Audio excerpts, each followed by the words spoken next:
Bonjour mesdames. Bonjour. Je suis très contente d'avoir aujourd'hui cette conversation kaléidoscope avec vous. Donc, elle prend place dans un travail qu'on a commencé avec l'ODC sur les cadres dirigeants. Donc, on a ensemble, en groupe, fait des entretiens, une trentaine d'entretiens. Ensuite, on a fait un séminaire à partir de ces entretiens. Et puis, de cette masse de données, de témoignages, on a fait une analyse qui sera publiée prochainement, dans laquelle on a peut-être extrait un certain nombre de thématiques qui sont des thèmes de débat ou de réflexion dans le cadre de l'ODC. Donc aujourd'hui, la conversation, elle va porter sur ce que pourrait appeler peut-être un style dans la manière de faire, puisque au cours de nos entretiens, on a bien vu que diriger, être dirigeant, c'était un métier à part entière. Donc est-ce qu'il peut y avoir un style, une manière de faire à soi? Quels en sont les fondements et quels en sont les déterminants? Et est-ce qu'être une femme peut faire une différence dans le style? Et puis on parlera aussi des risques du métier qu'on pourrait appeler risques professionnels. Pour commencer, Sylvie Joseph, donc actuellement présidente de l'ODC. Sylvie, tu es administratrice de société et tu as été dirigeante, membre de COMEX dans des grands groupes français, privés ou publics. Et Nathalie Mény, donc tu es actuellement administratrice de société. Tu as aussi été dirigeante, membre de COMEX dans des grands groupes ou responsable d'ETI. Et tu es aujourd'hui, c'est toi qui nous diras quel est le bon terme, consultante, conseillère, accompagnatrice de dirigeants. Donc voilà, je vais commencer à vous poser des questions pour lancer la conversation. Ce qui m'a paru intéressant à vous entendre dans les entretiens qu'on a pu avoir auparavant, c'est que peut-être il est possible pour un dirigeant d'avoir un style à lui.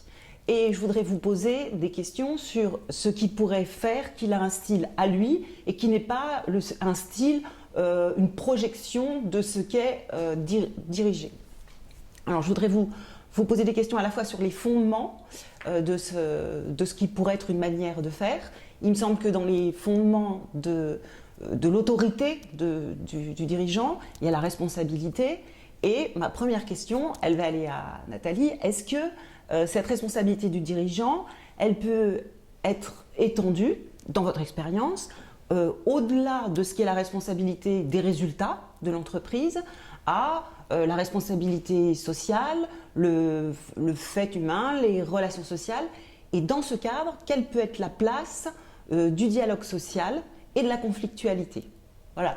Et puis Sylvie, n'hésite pas à rebondir sur ce premier fondement qui est l'étendue de la responsabilité telle qu'on le ressent dans sa propre expérience. Alors, peut-être pour commencer, les domaines de responsabilité qu'on projette ou qu'on a envie de vivre ou de faire vivre. Qu'on soit dirigeant exécutif ou non exécutif, donc administratrice ou en exercice exécutif, qu'on soit cadre dirigeant et pas forcément, je dirais, dirigeant une entité autonome, je pense qu'il y a trois, en tout cas me concernant, il y a toujours eu trois domaines dans lesquels ma responsabilité était toujours liée. Il y a évidemment la responsabilité économique, tu l'as cité,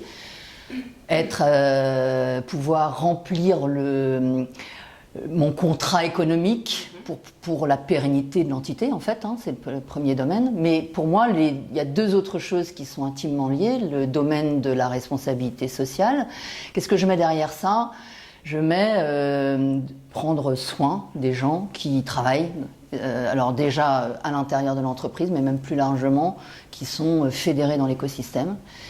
Parce que sans eux, la pérennité de l'entreprise ne peut pas être assurée, et réciproquement. Et puis le troisième terrain, qui prend des couleurs un peu différentes, et je ne suis pas sûre que je l'aurais nommé de la même manière à travers mes âges, on va dire, je mettrais ça dans un grand terme éthique, c'est-à-dire une façon de se comporter qui soit conforme à l'idée que je me fais tout simplement de la relation, même au-delà du dirigeant.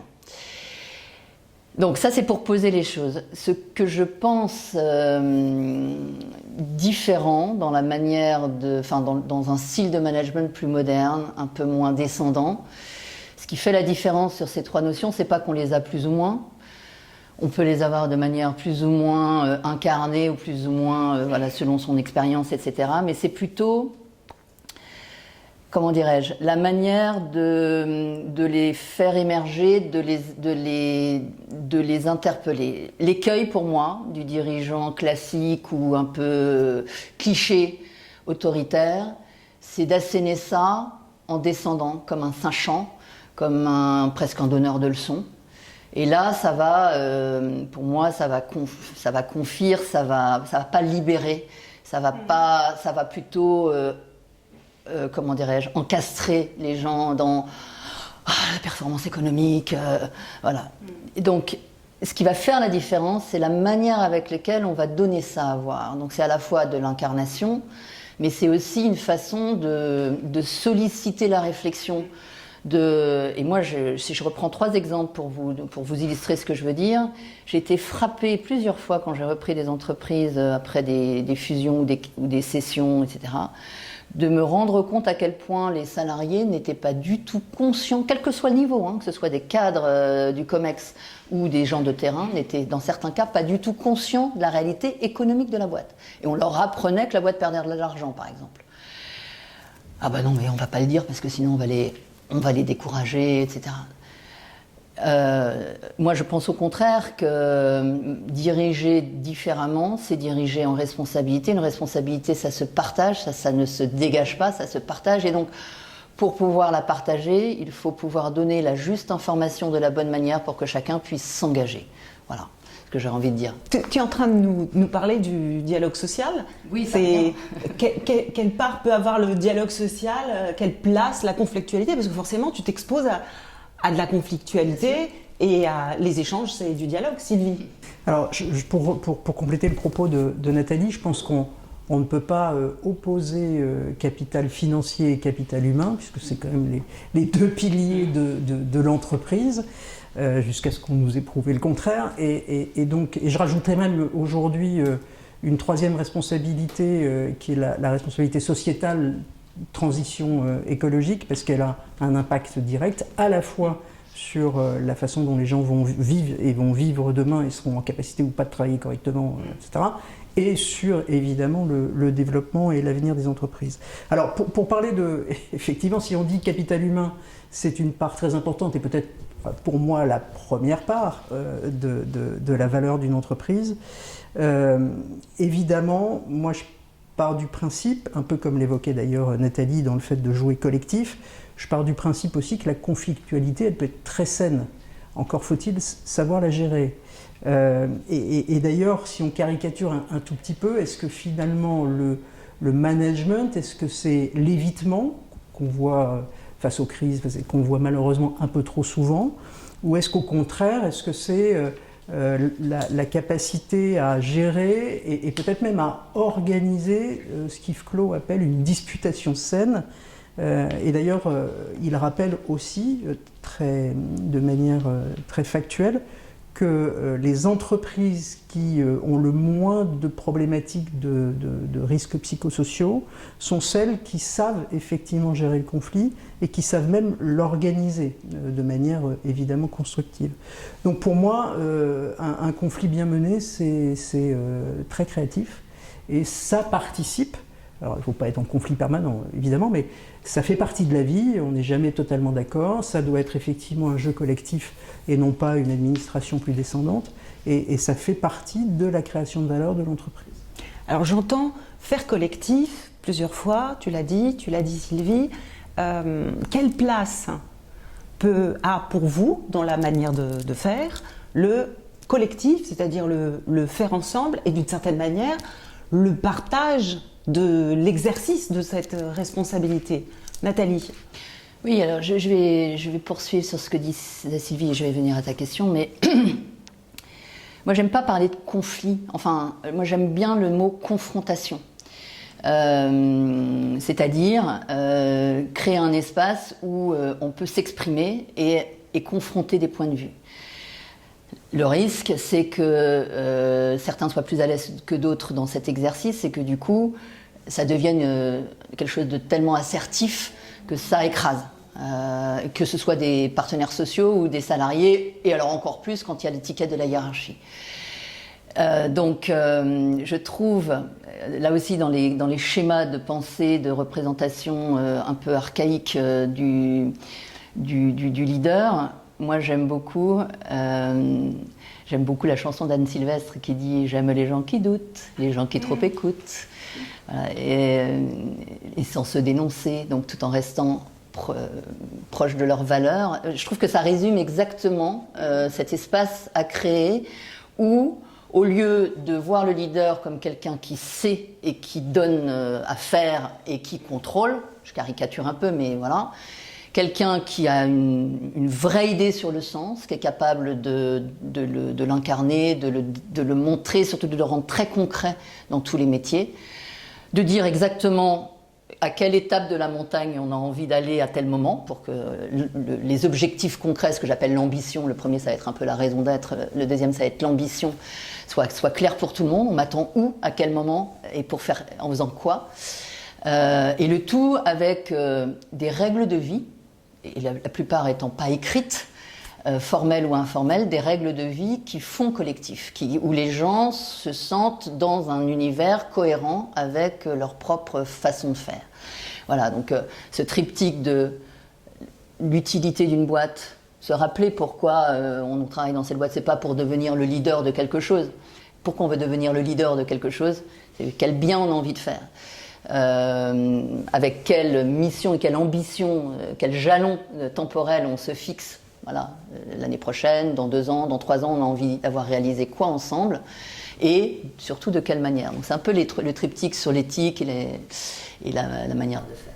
Alors ensemble, est-ce que ça veut dire partager ensemble? Est-ce que ça veut dire que la décision stratégique, par exemple, ou sur la mise en œuvre de l'objectif, elle peut être partagée? Alors, moi j'ai eu la chance de vivre dans des environnements de direction et de COMEX différents, mais notamment dans une entreprise importante qui était à l'époque dirigée par un PDG suédois, qui venait d'IKEA d'ailleurs, et qui m'a appris une toute autre façon de faire en fait, à la méthode nordique ou allemande, c'est-à-dire que toute décision doit être co-construite, ce qui ne veut pas dire que la direction générale n'est pas là pour impulser, c'est son rôle, impulser une vision, impulser une stratégie, etc. Mais il n'y a pas de décision qui aille bien si elle n'est pas partagée, très largement partagée, co-construite. Et co-construite, ça veut dire que les équipes peuvent donner leur avis, peuvent suggérer des choses et on est en capacité d'arbitrer ou en tous les cas d'expliquer qu'on ne va pas prendre l'idée pour telle et telle raison. Et tout ça, ça concourt à donner du sens. Et je crois qu'effectivement, il faut pas opposer. Et donc, il m'a appris cette construction.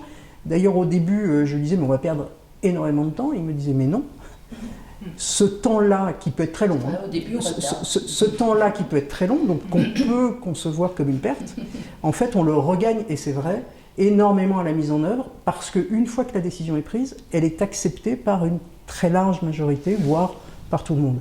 Et donc on gagne un temps fou derrière et on ne remet pas en cause la décision. Donc pour moi, efficience, performance et collectif, ça ne s'oppose absolument pas, bien au contraire.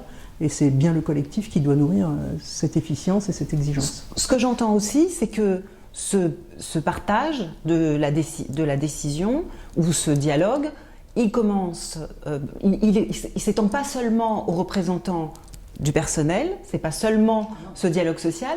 je vais dire d'une certaine manière qu'il commence avec sa propre équipe et ses propres collaborateurs. Est-ce que ça vous paraîtrait correspondre à vos expériences? Oui, oui, en fait, il est impulsé par le dirigeant quand même, qui d'ailleurs doit s'interroger de pourquoi il a accepté ce projet, pourquoi il a accepté ce mandat, au-delà des conditions, au-delà du challenge économique, etc. Pourquoi? Je vais vous donner peut-être un petit exemple pour illustrer tout à l'heure. Ensuite, c'est son cercle d'équipe, effectivement, mesurer à quel point ils ont la même représentation que du sens qu'ils ont mis derrière cet engagement. Qu'est-ce qu'ils y attendent personnellement. Et pour rebondir sur ce que disait Sylvie, au-delà, c'est pas convaincre en fait, cette période-là. C'est pas convaincre, c'est même pas motiver. C'est presque le contraire, c'est interroger, c'est questionner et du coup, non pas essayer d'adopter ce que la direction va me donner, mais essayer de trouver, en m'interrogeant personnellement, pourquoi finalement ce projet d'entreprise me plaît. Je vais vous donner juste un exemple. J'ai repris l'entreprise Éveil et Jeux, revendue par la Fnac à un groupe familial, qu'on a appelé après Auxibus Éveil et Jeux. Je sentais dans le collectif des gens perdus dans « c'est quoi notre offre ?» Ben non, on ne va pas faire des poupées Barbie parce que c'est pas ce que voulait la fondatrice d'Éveil et Jeux. Ah oui, mais c'est quand même incontournable dans le marché des poupées, donc on ne peut pas économiquement perdre de l'argent, il faut qu'on puisse faire. En fait, avant de régler ces problèmes-là de choix concrets, la question c'est quelle image vous vous faites de cette mission d'un vendeur de jouets éducatif. Ça sert à quoi ? Et là, il y avait deux visions qui se confrontaient. Celle d'une plutôt venue par la Fnac. Il n'y a pas de jugement, c'est juste une question de compréhension du chemin de développement du business. Venue par la Fnac qui était plutôt l'éducation, c'est en fait l'accès au savoir, donc il faut apprendre, il faut pouvoir être cultivé, ça doit être accessible à tous, plutôt l'ADN de la Fnac, historiquement. Et Éveil et Jeux, qui était une vision totalement inversée de ça, qui était éduquer, c'est rendre les choses possibles, c'est permettre à l'enfant de développer un talent qu'il a en lui. Vous voyez, donc deux façons de vivre l'éducation très différentes. Et donc on a travaillé sur, mais on veut quoi maintenant? En fait, on est une association de deux entités qui font le même métier apparemment, hein, mais qui n'y mettent pas le même sens. Et le truc hyper important au départ, c'est d'arbitrer ça, parce que ça cohabite pas en fait. Parce que si vous arbitrez pas ça, bah, vous savez pas choisir sur les salons les jouets qui vont... Vous savez pas comment les développer. En quelque sorte, ça met en cause la performance économique, elle n'a pas de sens si... Et vous comprenez bien que dans 60% de mes salariés à l'époque étaient des mamans. Évidemment, ça résonne sur leur propre modèle de maman. Et donc, on a fini en travaillant ensemble. Alors, moi, j'avais une idée que on avait plus d'ADN en termes à la fois de ce qu'était ce collectif et puis de positionnement sur le marché. On avait plus de possibilités, mais ça rejoignait aussi mes valeurs personnelles, de voir que l'éducation, pour moi, c'est avant tout permettre de faire grandir. Bon. Et on a du coup mis un sens qu'on appelait une raison d'être maintenant, on ne l'appelait pas comme ça à l'époque, encourager chaque enfant à devenir le meilleur de ce qu'il est par l'éveil et le jeu. Et ça a tout changé. Et je rejoins ce que disait Sylvie, du jour où on a clarifié ça, j'ai des acheteurs qui revenaient du salon du jouet de Nuremberg. L'année d'avant, c'était « il n'y a rien cette année, il n'y a pas d'innovation, qu'est-ce qu'on va faire à Noël, c'est une horreur ». Le jour où on a eu ça... Alors que pour moi, c'était un salon où il y avait autant de trucs. Hein. On a vu plein de trucs. C'est génial, on va faire une super saison. Voilà, c'est juste pour illustrer. Et en fait, on n'a pas l'habitude dans les boîtes d'interroger, mais y compris des personnes au plus près des opérations, hein, le merchandiseur dans l'entrepôt, etc., sur c'est quoi sa représentation de l'éducation. Parce que je peux vous dire qu'après, quand les équipes travaillent, elles sont fières de contribuer à ça si non seulement on les a fait réfléchir à ça et qu'elles l'ont conscientisé, mais qu'en plus la boîte le démontre dans ce qu'elle fait.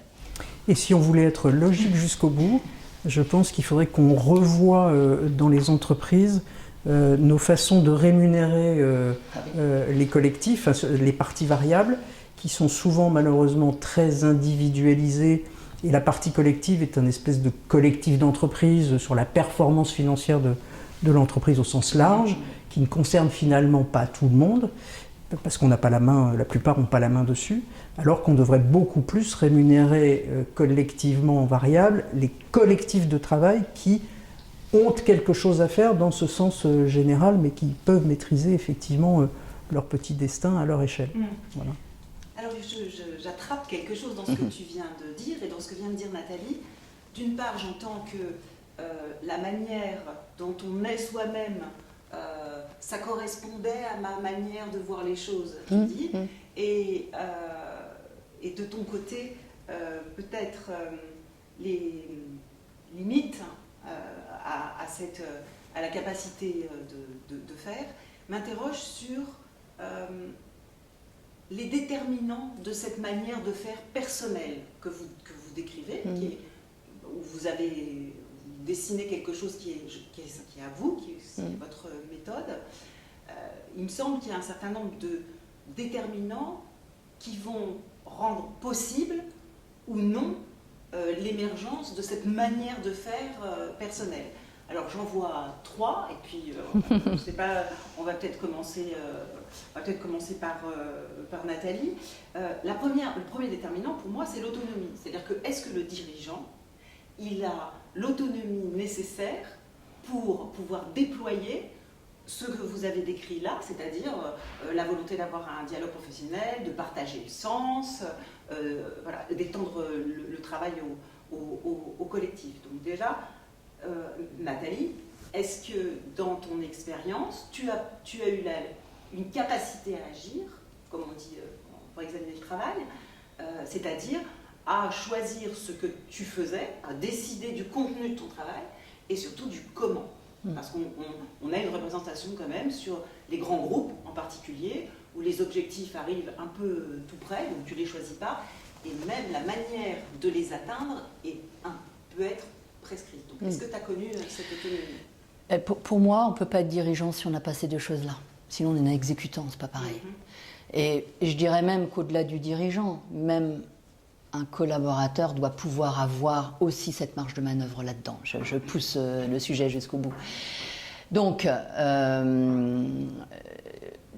qu'on me dise quoi faire et comment le faire, à des moments de ma carrière, ça m'a été super utile. Je veux dire, ça a été parfois très utile qu'un de mes patrons, quand je démarrais dans une nouvelle entreprise, dont je ne connaissais pas forcément les cultures, quand j'acceptais un métier avec des champs un peu complémentaires que je n'avais jamais exercés, le fait d'avoir un patron ou des pairs qui me donnent, qui me stimulent avec des quoi et des comment, fine. Au contraire, merci. Là où ça devient problématique, c'est quand c'est imposé, quand vous le vivez comme une mesure imposée, voilà. Et quand ça transgresse quelque chose une limite pour vous, une limite, une ligne rouge.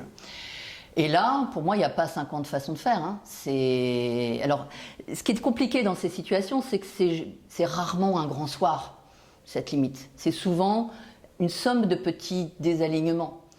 T'aurais dû te séparer de telle ou telle personne, t'aurais dû... Bon, et c'est un peu la grenouille dans l'eau tiède, hein, de comprendre quand est-ce que là, il y a trop de faisceaux convergents qui font dire que non, je ne peux pas endosser ça. Et là, je dis non. Et là, dire stop, c'est soit on démissionne, soit... enfin, en tout cas, on met fin. Avant de démissionner, il faut d'abord essayer d'agir selon la façon dont on... Voilà. Après, ce que je voudrais juste rajouter, c'est que pour pouvoir faire ça, qu'on soit homme ou femme, il faut d'abord gagner une forme de légitimité. Alors, elle est plus ou moins remplie à la base par ce que vous dégagez. Peut-être que de temps en temps, le fait d'être une femme est peut-être une représentation dans certains collectifs qui peut être pénalisant. Mais même sans ça, homme ou femme, il faut d'abord avoir sa légitimité. Et dans une entreprise, c'est avant tout quand même les résultats économiques. Parce que s'il n'y a pas les résultats économiques, il n'y a pas la suite. Donc il faut trouver, quand on prend son poste, les bons quick wins, les bons éléments qui permettent ensuite de vous générer la marge de manœuvre pour le faire ensuite ou en même temps, hein, mais de le faire à votre manière. Donc, alors je prends un exemple un peu provocant. Tu as dit que tu avais eu la responsabilité d'entreprise qui était en difficulté, dont même les salariés ignoraient qu'elle était dans une mauvaise situation économique. Et il y avait, finalement, ce que te demandait, c'était de rétablir les résultats. Est-ce que tu t'es senti le choix ou qu'en fait, cet objectif-là, il est tellement astreignant qu'à part la restructuration et le plan social, tu n'avais plus de voie à choisir? Alors, quand on prend ce poste, on apprécie les choses d'abord, donc c'est à ce moment-là aussi qu'on questionne, c'est quoi le vrai problème, etc. Et j'ai vu, dans mon parcours, il y a des fois où le diagnostic qu'on m'a présenté, que ce soit plusieurs fois, hein, le diagnostic qu'on m'a présenté, soit établi par les dirigeants en place, soit établi par des consultants, voilà, n'était pas du tout le bon. Et ça, je le découvre quelques mois après la prise de poste. Donc là, c'est là que vous commencez à tester la capacité de votre direction et du collectif à entendre une autre manière de faire le diagnostic. Bon, déjà, ça va vous donner. Mais moi, à chaque fois, j'ai plutôt réussi à convaincre que ce que disait McKinsey ou ce que disait tel ou tel dirigeant, voilà, pouvait se challenger. Là encore, c'est pas dire moi j'ai raison. Ça vient aussi d'une façon de donner à voir ça. Pour revenir au plan social, si ce travail-là il est correctement fait, et je l'ai vécu, s'il est correctement fait, et que vous vous rendez compte que la société que vous avez reprise, après le diagnostic que vous avez fait, des premiers quick wins avérés et qui ne suffisent pas pour mettre la boîte structurellement sur une trajectoire économique qui la rende pérenne. Ça doit passer par une restructuration. L'enjeu, c'est de la faire comprendre, cette restructuration. C'est de la travailler avec les partenaires sociaux. C'est d'expliquer à la fois aux gens dont le poste va être impacté, voire perdre leur emploi. D'abord, c'est de pouvoir travailler ça de la meilleure manière avec les partenaires sociaux pour trouver des pistes pour qu'ils puissent se réemployer et ne pas oublier dans le collectif les personnes qui restent. Je vais vous prendre un exemple, encore une fois, si vous l'éveillez jeu, mon premier PSE, pas grand monde, hein, 30 personnes sur 100 au siège, ça a l'air de rien. Enfin, c'est pas beaucoup en nombre, en quantité. En proportion, c'est énorme. En choc émotionnel, c'est énorme. 3 ou 4 fermetures de magasins en plus. Ça n'avait jamais été le cas dans cette entité avant la reprise. Et pour le groupe qui le reprenait, c'était horrible d'avoir à faire ça. Mais si on ne faisait pas ça, la boîte était morte. Donc, on a travaillé d'abord avec mon équipe pour qu'ils puissent assumer ce geste difficile, qu'ils puissent donner du sens et y compris personnellement être capables de le porter. On a travaillé ensuite avec nos partenaires sociaux sur les différentes options et notamment d'accompagnement. Et je pense qu'une de mes plus grosses fiertés, c'est d'avoir eu un accord à l'unanimité favorable de mes partenaires sociaux sur cette restructuration, parce qu'il y avait un accompagnement. Et un accord écrit de la directe de Nanterre qui était à l'époque... voilà. Bon... Voilà, et c'est marrant. La trace que ça vous laisse, c'est ok, j'ai été obligée de le faire. C'est un moment difficile, vraiment qui vous empêche de dormir, etc. C'est des moments difficiles, mais c'est des moments où vous vous dites, finalement la marque est toujours là, et les 30 personnes en question, j'ai mis toutes les conditions, y compris avant qu'elles ne partent de l'entreprise, hein, d'ailleurs, hein, parce que la responsabilité du corps social, c'est l'employabilité de ces équipes, y compris en dehors de la boîte, même quand tout va bien. Hein. Voilà, c'est de se dire, j'ai essayé de faire en sorte que cette manière de transformer l'entreprise, pour les gens qui restent comme pour les gens qui en sont sortis, que ce soit des gens à l'intérieur ou des fournisseurs ou des prestataires, etc., ça se fasse dans le respect et un maximum sans casser l'histoire de la relation. Alors Sylvie, je voudrais ajouter alors, cette question. Est-ce que tu as connu l'autonomie ou la suggestion dans les groupes où tu as été dirigeante? Et est-ce qu'on peut être en désaccord quand on est dirigeant dans un grand groupe? Est-ce qu'on peut être en désaccord et avec, je vais dire, tous les degrés possibles du désaccord jusqu'à la désobéissance, hein? Je ne suis pas d'accord, je débat, je dis non et éventuellement je désobéis. Est-ce que c'est possible d'être en désaccord pour préserver son autonomie? Alors déjà peut-être revenir sur l'autonomie en une phrase ou deux. Je suis complètement en phase avec ce qu'a évoqué Nathalie. Je rajouterais simplement que l'autonomie, c'est évidemment une obligation pour un dirigeant, sinon ça n'a pas beaucoup de sens, mais ça se crée. Et ça se crée par un rapport de confiance, parce que s'il n'y a pas cette confiance problématique, tant avec l'actionnaire ou les actionnaires quels qu'ils soient, que le collectif de travail et les partenaires sociaux, bien évidemment. Donc ça, c'est un préalable. Alors après, effectivement, est-ce qu'on peut être en désaccord? Oui, ça arrive, c'est même assez fréquent. Alors il y a des degrés de désaccord, évidemment, ne serait-ce que sur des visions, des stratégies, etc., et la manière d'y arriver. Moi, je crois que, et ce que disait un peu Nathalie tout à l'heure, finalement, je l'exprimerai comme ça, dans le métier de dirigeant, il y a une forte proportion de dialogue, tant avec les actionnaires qu'avec le collectif de travail et qu'avec l'environnement, c'est-à-dire les banquiers, etc. etc. Il ne faut pas les oublier, ceux-là, c'est important. C'est donc beaucoup de dialogue et c'est beaucoup de négociations. Donc finalement, c'est très proche de ce que font les partenaires sociaux, parce que c'est dans leur...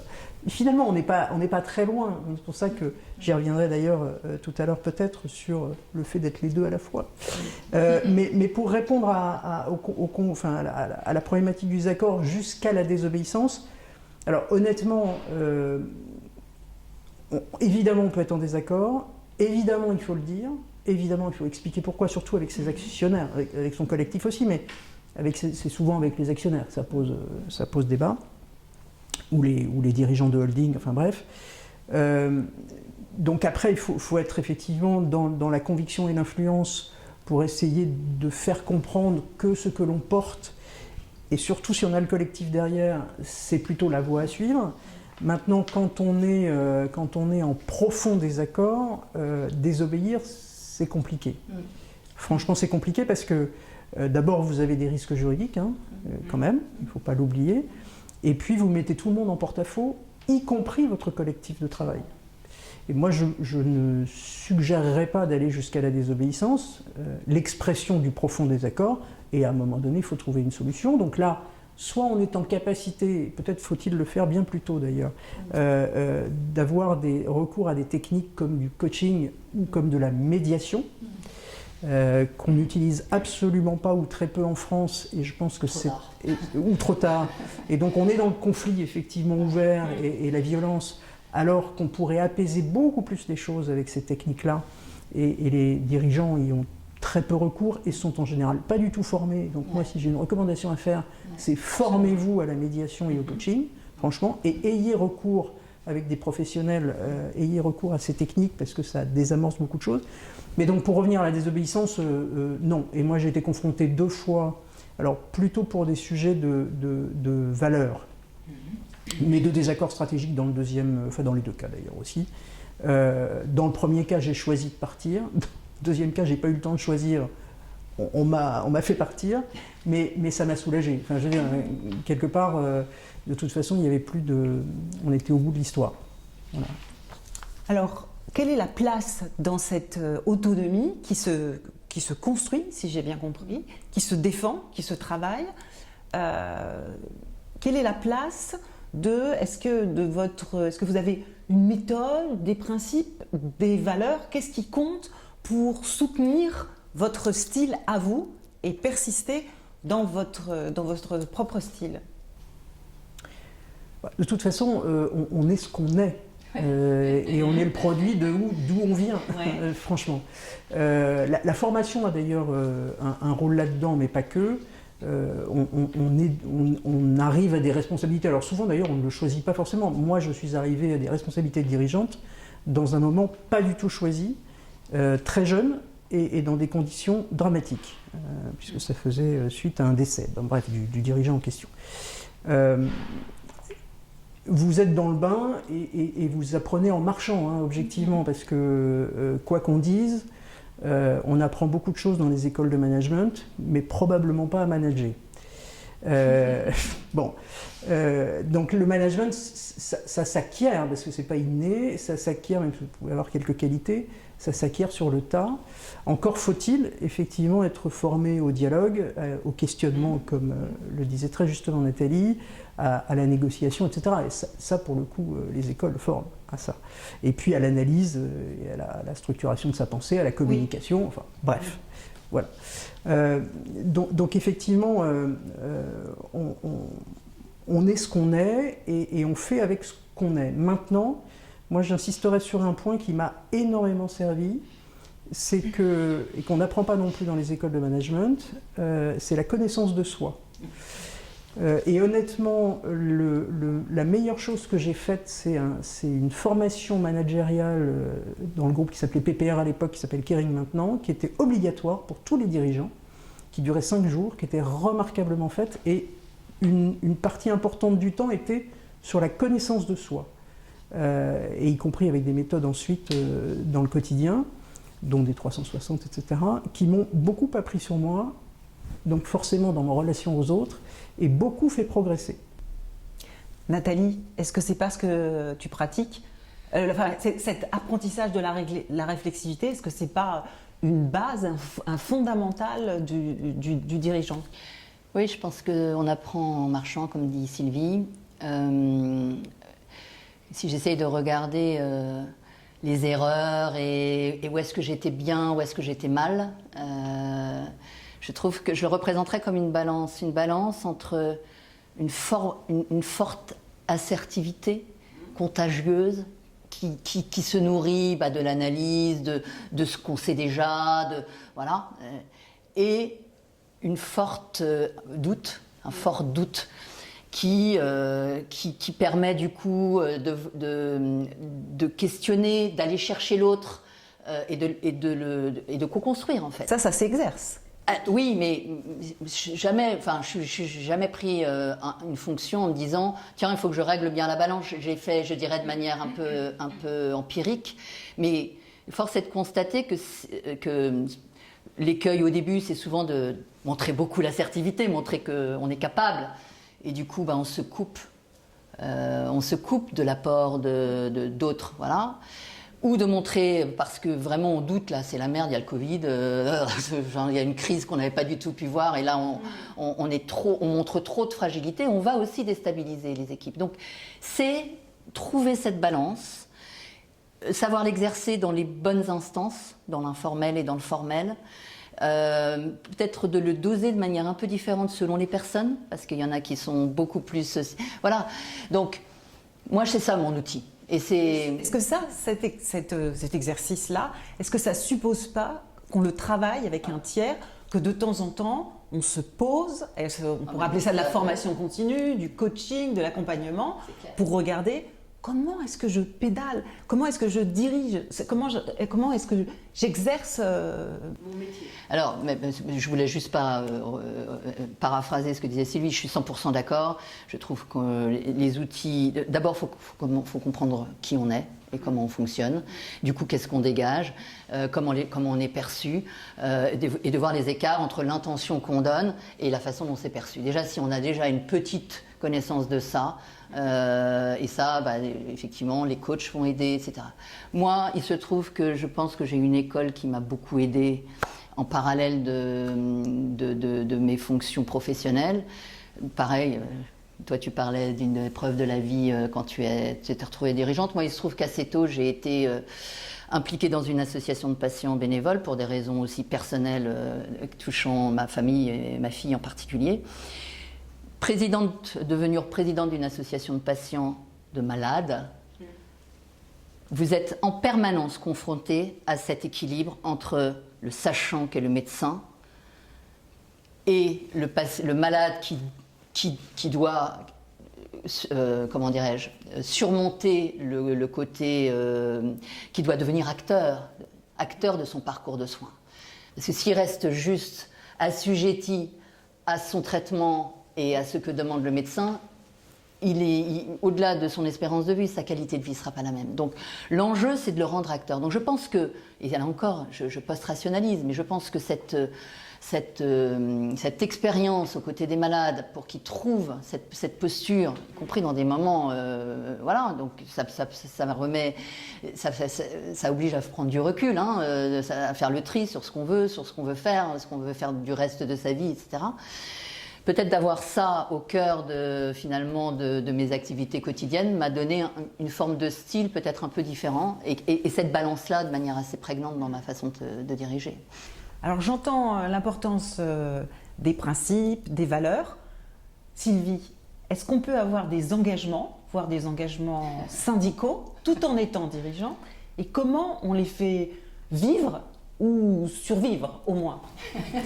Alors, en France, ça n'est pas forcément bien vu. D'ailleurs, un certain nombre de personnes qui avaient en tête mon bien-être et ma carrière m'ont largement dissuadé d'aller dans cette double voie, à la fois de dirigeante que j'étais déjà et de responsable engagé syndical. Bon, comme je suis légèrement rebelle, je l'ai fait quand même, mais moi ce que je voudrais dire surtout, c'est que il n'y a pas de dichotomie et de schizophrénie à être des deux côtés de la barrière.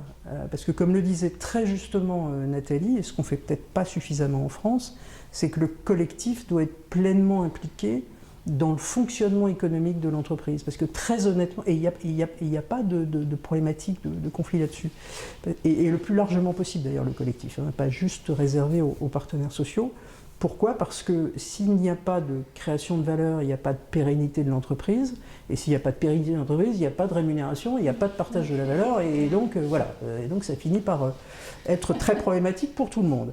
Donc je pense qu'on a éminemment le même objectif. Et en plus, c'est d'autant moins schizophrène que moi j'ai toujours raisonné par rapport à la loyauté vis-à-vis de l'objet social et la mission de l'entreprise et sa stratégie, quand elle me paraissait effectivement stratégie bonne, donc bonne, c'est-à-dire qui permet de pérenniser, et que ça, et pas du tout dans une loyauté vis-à-vis d'individus dirigeants ou représentants de fonds d'investissement ou je sais pas quoi.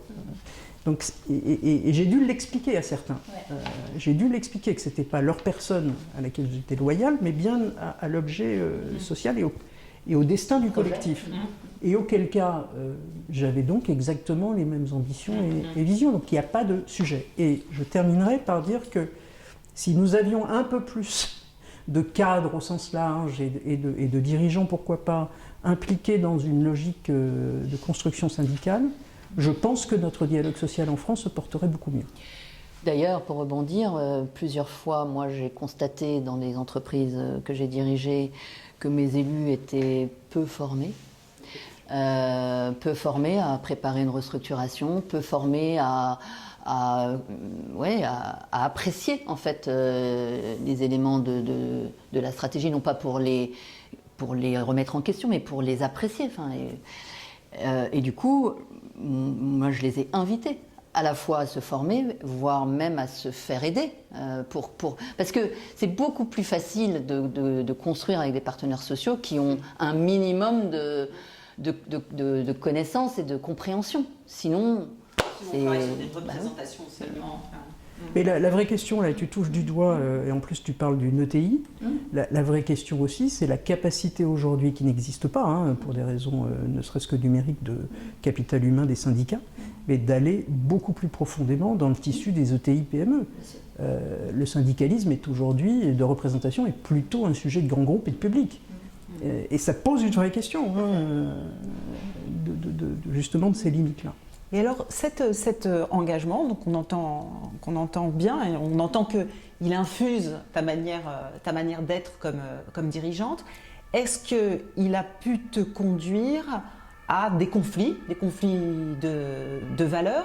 Et ça me conduit à vous demander si ce conflit, par exemple, c'est pas la première difficulté qu'on peut rencontrer quand on est dirigeant, la plus importante, je veux dire, dans les risques du métier. Est-ce que c'est pas ces valeurs personnelles, ces engagements, ces principes personnels qui percutent le travail et finalement les limites de son autonomie, là où on peut plus faire à sa manière? Moi, j'ai l'habitude de dire que je vois 3 grands risques aux dirigeants. Le risque de l'isolement, le risque de ce que j'appelle du dirigeant hors sol, c'est-à-dire la toute-puissance, la croyance de la toute-puissance. Et puis le dernier, c'est celui que tu évoques, c'est le risque de désalignement. Sur le dernier, ce que je peux constater, y compris dans ce que j'ai pu vivre, c'est qu'il rend malade, le dernier, si on ne coupe pas suffisamment vite, si on reste trop la grenouille dans l'eau tiède. Le premier, l'isolement, c'est plutôt de la souffrance. Enfin voilà, c'est de la position de repli, c'est du mal-être. Et le deuxième, c'est souvent une chute assez brutale parce que quand on s'est coupé de tous ses signaux faibles, quand on s'est coupé de sa base, parce que ça y est, on est en réussite, on a eu la nomination, on a les résultats et qu'on oublie d'entretenir ce dialogue et cette intuition en allant sur le terrain. J'ai vu des dirigeants et vraiment des personnes très compétentes, mais se couper de leur base et de se couper de leurs compétences. Et pour le coup, la chute peut être très dure et un peu du mal à s'en remettre après. Mais... Oui, on l'a effectivement vécu, notamment dans une aventure commune. Mais c'est vrai que l'isolement et le côté hors sol, c'est peut être dramatique et c'est le fait souvent. Alors d'un phénomène de crise, bien sûr, parce que quand tout va bien, ça se voit moins, mais c'est le fait d'être entouré et mal entouré de gens qui vous disent ce que vous avez envie d'entendre.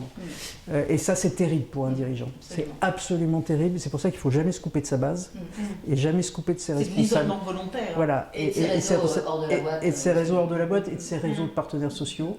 Il faut avoir ces capteurs sociaux au plus près du terrain pour avoir la vérité. Et se faire sa propre opinion. Alors, je rejoins Nathalie sur le fait que le désalignement, c'est le pire, parce que effectivement... Ce que moi j'appellerais le conflit de valeurs. Oui, c'est ça. Ça rend effectivement malade. Moi, je l'ai dit tout à l'heure, à 2 reprises, j'étais pas du tout engagé à l'époque, j'étais trop jeune pour ça. J'étais pas engagé syndicalement, mais néanmoins, il y a un moment donné où, par rapport à mon éthique personnelle, à mes valeurs personnelles, la représentation que j'en avais dans l'entreprise, je me suis plus du tout senti en phase. Et j'ai essayé de convaincre que, effectivement, ce que je prenais était la bonne direction, sans succès. Et donc, à ce moment-là, il faut savoir rendre les armes. Je pense que c'est pas grave. Enfin, il faut pouvoir l'expliquer. Mais est-ce qu'on peut se rendre malade ? Bien sûr. Bien sûr. Et beaucoup de patrons se rendent... Alors, soit sont malades en burn-out, etc. Et d'ailleurs, dans les petites et moyennes entreprises, parce qu'il y a une charge et parce qu'il y a un isolement et une solitude profonde. Et c'est là où il faut faut vraiment s'entourer. Et la gouvernance est là aussi pour ça, parce que souvent, les petites et moyennes entreprises ne pensent pas du tout à des conseils d'administration ou des boards qui mettent quelques personnes éclairées autour d'eux. Et c'est dommage, parce que c'est extrêmement précieux de pouvoir s'appuyer et prendre du recul avec d'autres. Mais effectivement, le conflit de valeurs, il rend malade aussi, bien sûr, et il ne faut pas aller jusque-là. Il faut savoir reconnaître ses symptômes. Alors justement, confronté à ce risque par exemple, qui est certainement le plus prégnant peut-être dans ce métier, vous diriez quelles ont été vos défenses, vos soutiens, vos manières de faire, vos ressources. Voilà, Nathalie. Alors d'abord le détecter, c'est-à-dire écouter les signaux de son corps, la perte de sommeil, la perte de poids, enfin chacun a ses symptômes. Mais souvent on est tellement pris dans le truc qu'on les voit même pas. Donc là c'est bien d'avoir les premières ressources, c'est la famille, les amis qui vont vous dire attends je te reconnais plus là, tu m'écoutes pas, voilà. Donc ça c'est les premières choses. Les deuxièmes ressources, bon, moi dans mon cas, il n'y avait plus de patron pour m'aider dans ce problème. Donc c'était bien. Pourquoi je suis restée jusqu'au bout? Parce que je voulais terminer le projet que j'avais construit avec l'équipe jusqu'à un carve-out, et donc ça a duré plus longtemps que ce que j'aurais voulu. Donc peut-être.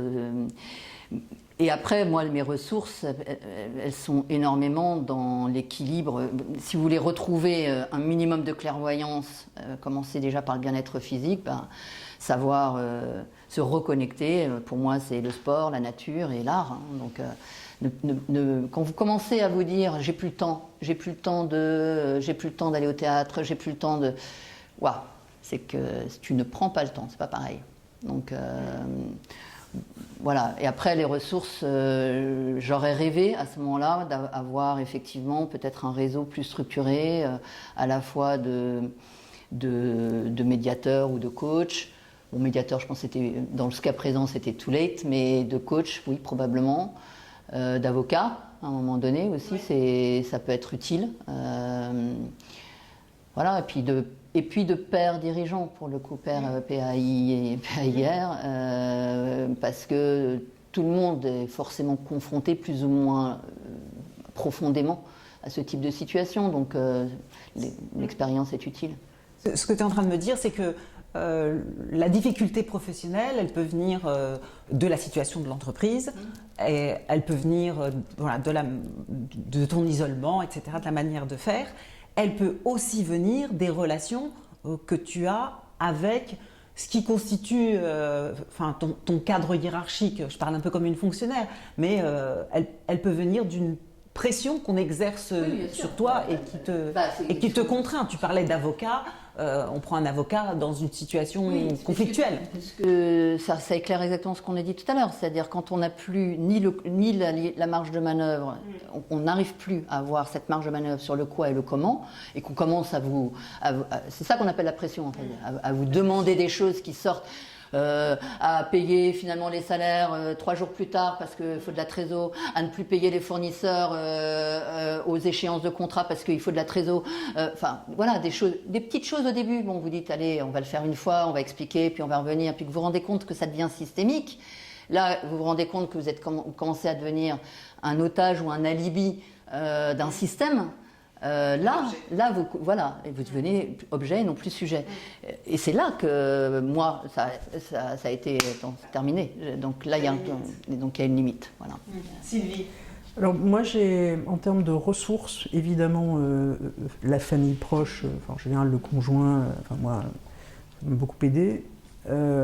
J'ai aussi, pendant une grosse vingtaine d'années, cheminé par choix avec un club de pairs, de dirigeants cadres supérieurs, qui est resté relativement stable, donc ça permettait de bien se connaître et d'être très en confiance, et donc de pouvoir livrer des préoccupations, des problèmes, etc., les uns et les autres, et de se faire un peu de co-développement, et en tous les cas de s'aider, et ça m'a beaucoup servi, y compris à prendre du recul. Un petit regret peut-être, puisque depuis 20 ans de cheminement syndical, très peu, voire pas de dirigeants n'ont le réflexe de se tourner vers les syndicats. Mais je pense aussi parce que, alors à la fois il y a l'image du syndicalisme qui n'est pas là pour défendre les patrons, mais aussi parce qu'il n'existe pas, à ma connaissance, d'entité qui soit spécifiquement faite pour les accueillir et pour les accompagner, tout en les comprenant. C'est peut-être un message. C'est peut-être un message. Oui. Voilà. Et je rajouterais peut-être une chose, peut-être ceci expliquant cela. Autant on a beaucoup d'offres, beaucoup de sensibilité à former les managers, aux pratiques managériales, etc. Autant reconnaître qu'un collectif de conseils d'administration ou de COMEX pourrait investir un peu de temps à se connaître, à travailler différemment, à re-questionner leur manière de faire, à échanger sur les manières dont ils sont perçus. Quand j'ai pu le faire, c'était extrêmement vertueux, et ça donne derrière une force à l'équipe qui est unique. Hein. Ça en fait une équipe. Ça fait, voilà, mais je trouve que c'est pas du tout un réflexe en France. Je trouve que c'est le grand angle mort du management et de... À commencer par le collectif de direction. Ouais, de direction, parce que souvent, en fait, moi je me souviens, il y avait une phrase d'ailleurs de mes partenaires sociaux quand j'ai repris Monoprix Online, qui me disait, j'avais fait mes 100 jours d'écoute, hein, absolument, et puis j'avais ressorti un verbatim qui était... Vous savez, ce COMEX-là, c'est comme une association, un syndic de copropriété. Chacun défend son lot. Ok.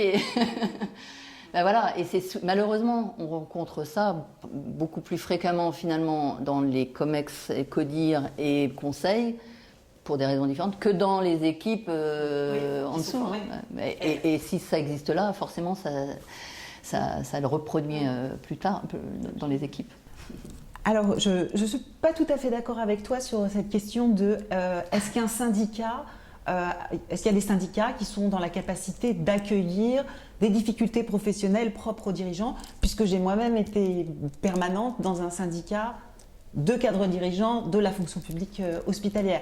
Donc, voilà, il peut y avoir des structures qui parfois sont expressément faites. Cependant, je suis d'accord qu'il reste difficile aux dirigeants, ça reste pour lui une démarche difficile que d'aller porter ses difficultés professionnelles et pas seulement ses droits, c'est question de droits, mais ses difficultés professionnelles devant un tiers syndical, comme si en fait le syndicat était juste là pour défendre son statut et les droits, mais pas aborder la question des difficultés professionnelles. Voilà. Mais c'est un autre sujet. Je voudrais, on peut finir cette conversation sur un sujet qui n'en est peut-être pas un, mais ça vous allez me dire. Est-ce que le fait d'être une femme dirigeante a pu changer quelque chose pour vous, à la fois dans l'exercice professionnel? Est-ce que vous avez pu avoir l'impression de devoir plus prouver tout le temps, à la fois vos compétences, vos résultats? Voilà. Déjà, est-ce que vous vous êtes senti peut-être traité différemment? Et puis peut-être une deuxième question, c'est que est-ce que cette différence, parce que ça en constituait une, surtout pour notre génération, peut-être plus qu'aujourd'hui, est-ce que cette différence, finalement, vous a pas pu vous inspirer, comme toute différence, un style de management particulier? Alors j'entends différence, j'ai été très enthousiasmée par la lecture de Norbert Halter, L'éloge de la différence, où il a identifié un certain nombre de différences, de managers, de dirigeants différents, soit de par leur handicap, soit de par leur origine sociale, soit de par leur genre, soit de par leur identité sexuelle. Et tout ça, pour lui, est une différence qui, parce qu'elle implique un certain nombre de comportements pour pouvoir émerger comme dirigeant, peut-être définit des styles de management différents. Est-ce que vous pensez que donc votre différence a pu vous inspirer un style différent? Alors peut-être Nathalie, sur est-ce que tu t'es sentie peut-être différemment traitée, en tout cas ayant un exercice professionnel particulier? Alors c'est difficile de répondre à cette question parce que moi je cumulais pas mal de différences, notamment quand j'ai commencé à être vraiment dirigeant. Je prenais un poste de directeur d'achat pour cadre dirigeant, où je cumulais le fait non seulement d'être la première, j'ai souvent été la première femme, voilà, que ce soit dans les endroits où je suis passée. Première femme à accéder à ce poste, mais au-delà de ça, ça veut dire que le poste était convoité par des gens qui avaient le parcours, qui avaient l'expérience, qui étaient reconnus jusqu'à présent pour prétendre à ce poste, et j'avais pas du tout conscience que je leur avais mangé leur fromage, hein, voilà, on va dire ça comme ça. Je cumulais aussi une différence où c'était la première fois que l'entreprise s'ouvrait à des profils qui n'avaient pas été montés par le système, donc encore plus, c'est un rat extérieur qui est venu manger le fromage. Voilà, donc... Et tu étais une femme. Et en plus que je suis une femme. Donc, qu'est-ce que ça a généré? quand je parlais de cet équilibre, j'ai pas renoncé à l'idée de manager à ma manière. Ça, j'ai pas renoncé. En revanche, pour pouvoir le faire, il faut d'abord faire ses preuves. D'abord commencer par avoir un certain nombre de résultats sur des choses où vous êtes attendu et pouvoir, avec humilité mais fermeté, dire « Ok, le contrat est rempli ». Ça vous permet ensuite de dire « Ok, ben on va orchestrer les négociations nationales avec les fournisseurs d'une autre manière que ce qu'on faisait avant, etc. etc. » Ça, c'est le monde un peu idéal du bisounours. La vraie chose, quand j'ai pris conscience bien après, c'est que quand même, quand vous mettez le focus sur des choses importantes comme ça, sur la relation fournisseur, enfin des choses ou la manière de travailler. Je vais prendre un exemple. J'ai été la première à l'époque chez Carrefour à demander un contrat de travail pour une cadre en temps partiel. Ça n'existait pas et c'était interdit. C'était interdit parce que vous comprenez, les magasins déjà ils bossent à fond, donc on va pas avoir quelqu'un du siège qui va avoir un contrat à temps partiel. J'avais une jeune femme qui était très bonne, qui avait un enfant à charge. Elle dit je veux pouvoir voir mon fils qui a besoin de moi, qui a 8 ans, et je veux mercredi. Donc j'ai fait un 4/5e. Mais alors moi, c'était une évidence, quoi, hein. Un 4/5e, un poste d'achat, ça se spectre, hein, tu vas prendre un peu moins de dossiers, enfin, ça se configure. Donc avec l'aide à l'époque de quelqu'un aux ressources humaines plutôt moderne, on l'a fait. Mais donc là, typiquement, là, je vais prendre le risque et je ne vais pas hésiter à le faire. Mais le prix à payer de ça, c'est que quand j'ai quitté cette entreprise des années après, que j'ai regardé mon placard, je racontais souvent ça, et que je regardais ça par rapport au placard de ma boîte d'avant, je n'avais que des costumes pantalons dans les tons allant du gris au bleu marine et au marron, avec col roulé. Tout ça pour dire que quand même, sans que j'en ai vraiment conscience, j'ai mis le focus, donc j'ai essayé de me mettre dans le système, dans la couleur du système pour ne pas donner prise à cette petite phrase qu'on me disait de temps en temps. Ah, t'as mis une jupe, t'as quelque chose à demander à ton patron. Voilà. Et mine de rien, et c'est là que j'ai pris conscience, mais quand même, je me suis laissé dicter finalement mon costume. Voilà. Ouais. Bon, alors finalement, si c'est que le costume et que ça ne change pas votre manière de faire, c'est pas très grave, mais quand même, voilà, ça en dit long. Alors Sylvie, est-ce que tu dirais que toi aussi, tu as fait du cumul de différences en devenant très jeune, dirigeante, venant d'une grande école, dirigeante et extrêmement jeune, à l'insu de ton plein gré, enfin de manière très, très inattendue. Est-ce que tu dirais que ces différences, elles ont pu avoir une influence sur ton style de management, ta manière de faire? C'est certain. En plus, moi, je n'ai jamais posé ma condition de femme parce que j'ai toujours considéré que j'étais un être humain avant tout et que je n'ai jamais fait mystère de mon orientation sexuelle, donc qui se traduit dans mes vêtements. D'ailleurs, j'assume complètement, moi, depuis toujours, mes chemises à fleurs et mes jeans, etc. et la façon dont j'avais envie de m'habiller. En plus, je déteste les uniformes. On me l'a quelquefois fait remarquer. Je n'étais pas tout à fait dans le ton, mais bon. Donc voilà, c'était important pour moi parce que c'était confortable pour moi et donc évidemment ça se voyait. Alors j'ai effectivement un profil iconoclaste. Ça m'a d'ailleurs été rappelé lors de mon pot de départ en retraite, mais gentiment, en me disant que finalement ça pouvait être riche. Alors moi j'ai eu aussi la chance quand même, à part la première fois où ça a été à l'insu de mon plein gré et dans des conditions difficiles, tout le reste du temps j'ai plutôt été chassée, donc demandée. Voilà, c'est très différent la manière dont vous arrivez. Donc a priori ce que j'étais ne posait pas problème puisqu'on était venu me chercher sur le principe. Après c'est dans les relations au long cours que ça peut quelquefois se dégrader, mais donc j'ai en revanche je pense développé, et on me l'a souvent dit d'ailleurs, une très forte capacité d'adaptation. Donc je m'adaptais très vite dans des écosystèmes très différents et très nouveaux, et évidemment je suis hypersensible à la diversité, et moi je pars du principe, pour l'avoir vécu et vu, que la différence est une vraie richesse, la diversité est une vraie richesse dans les équipes, et que la pire des choses c'est la consanguinité. Et d'ailleurs, excusez-moi du propos, mais la consanguinité ça génère des tarés, hein, médicalement parlant et biologiquement parlant. Donc il faut absolument diversifier, et c'est une formidable richesse. Et donc moi dans mes recrutements, j'ai toujours été très sensible à ces différences dans tous les domaines, y compris sportifs, etc., artistiques. Donc d'avoir des personnalités qui portent des choses au-delà de leur travail technique, de leur capacité technique, des compétences techniques. Et j'ai toujours fait très attention à, alors pas réussi à tous les coups, mais à éviter d'avoir des biais de jugement sur des discriminations voilà, diverses et variées. Parce personne n'est à l'abri. Hein. Donc il faut se soigner quand même en permanence là-dessus, même quand on est soi-même différent.